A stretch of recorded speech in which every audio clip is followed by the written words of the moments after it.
দেশে ক্ষমতার পালাবদলের পর পদত্যাগের মৌসুম চলছে।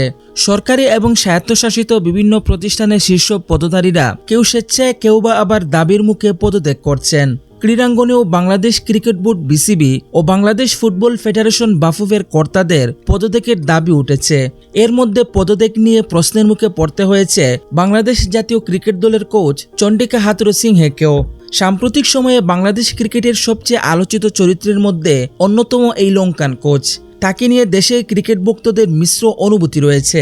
বিশেষ করে টি-20 বিশ্বকাপে ব্যর্থতার পর তার জায়গা নড়বড়ে হয়ে যায়। তবে বিসিবি সভাপতি নাজমুল হাসান পাপন এবং বোর্ড তাকে সমর্থন দিয়ে গেছে।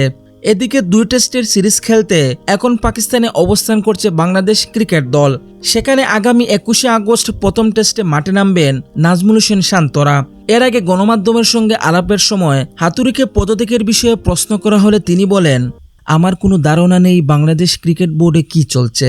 আমার ভবিষ্যতের কথা বললে যতদিন পর্যন্ত চুক্তির মেয়াদ আছে আমি দায়িত্ব পালনের দিকে তাকিয়ে আছি। বোর্ড যদি বদলে যায় এবং তারা যদি পরিবর্তন চায় আমার তাতে কোনো সমস্যা নেই। তারা যদি আমাকে চালিয়ে নিতে বলে, আমাকে নিয়ে খুশি থাকে, আমিও খুশি মনে দায়িত্ব পালন করে যাব।